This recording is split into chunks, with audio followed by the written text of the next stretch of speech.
La Fédération des motards en colère, de nouveau mobilisée contre le contrôle technique imposé aux deux roues motorisées. Des manifestations sont prévues ce week-end un peu partout en France. En Normandie, le rendez-vous est donné à Caen ce samedi 26 novembre et un départ est organisé depuis Cherbourg.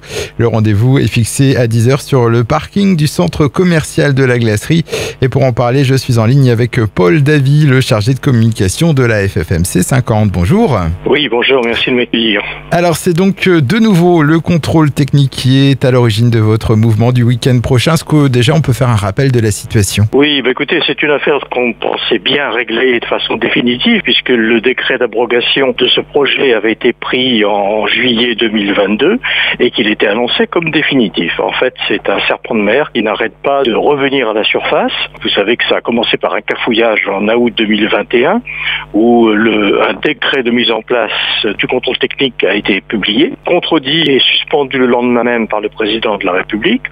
À la suite de ça, il y a eu un travail de fond qui a été entrepris entre le ministère du Transport et la Fédération de motocyclisme, la FFM, puis la FFMC, et qui a permis d'aboutir à un texte de proposition alternative au contrôle technique qui a été soumis à la Commission européenne et qui n'a pas fait d'objection à ce projet. Cette solution alternative au contrôle technique, elle consistait en quoi? Elle consiste en un ensemble de mesures qui étaient soit déjà en place, soit qui étaient en cours de mise en place, soit qui étaient futures. C'est très vaste. D'une part, ça constatait effectivement l'évolution des chiffres de mortalité des motards qui étaient sensiblement en progrès. Donc ça montrait que les mesures déjà en place étaient efficaces et qu'il suffisait de les élargir et de les poursuivre.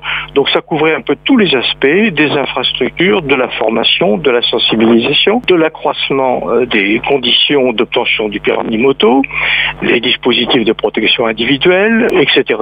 Et donc pour vous, ces alternatives seraient la solution pour améliorer ce problème d'accidentologie plus que le contrôle technique? Oui, parce que c'est un vieux débat, on l'a expliqué, on a mis en évidence, il y a des études bien sûr complètement indépendantes, pas celle de DECRA qui était jugée partie, puisque c'est un organisme qui vit des contrôles techniques. Nous, on se réfère à des études qui ont été faites par des instituts complètement neutres, qui ont mis en évidence que moins de 0,5% des accidents mortels de moto étaient liés à une défaillance technique de la machine, alors que près de 3% sont dus à des défauts des infrastructures routières. Donc à la limite, il faudrait peut-être mieux se commencer par s'intéresser à ces aspects-là. Et donc ce contrôle technique pour les deux roues motorisées, actuellement, il rentrerait en vigueur quand? Donc on était effectivement, depuis juillet 2022, confiants parce qu'on pensait qu'enfin le bon sens avait pris le dessus. Et puis des associations dont le seul patronyme est révélateur de ce qui les anime au fond. Parce que quand vous voyez des associations qui s'appellent Respire, Râle Scout ou encore plus Paris sans voiture, vous comprenez bien que leur motivation, c'est pas la sécurité des motards. Leur motivation profonde, c'est en fait de détruire tout ce qui peut être d'un moteur thermique.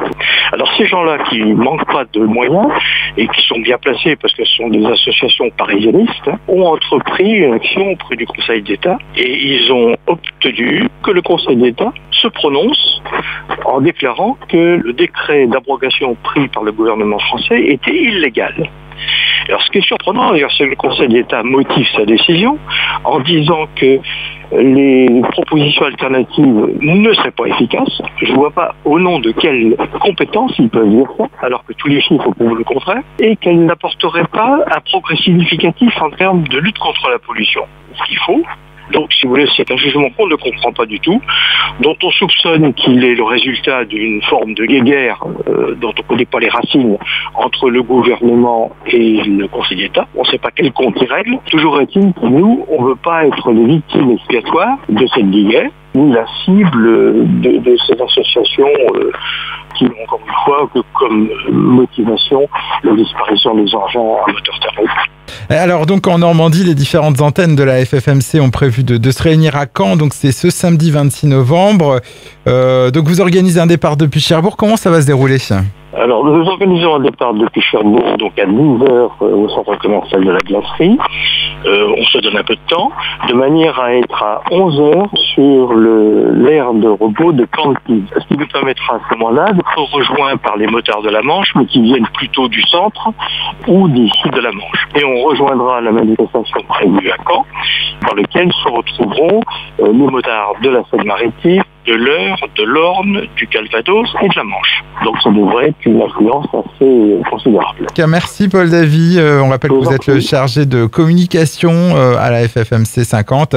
Donc je rappelle que la Fédération des motards en colère manifeste ce samedi 26 novembre pour protester contre ce contrôle technique des deux roues motorisées. Rassemblement devant le stade Michel Dornano à Caen, donc à partir de 14h, et un départ depuis Cherbourg prévu à 10h depuis le parking du centre commercial de la Glacerie. Informations complémentaires sur votre site internet, donc www.ffmc50.fr. Je vous remercie, bonne journée à vous et bonne manif, si on peut dire ça. Merci encore. Oui, tout à fait, on peut dire bonne manif. Au revoir.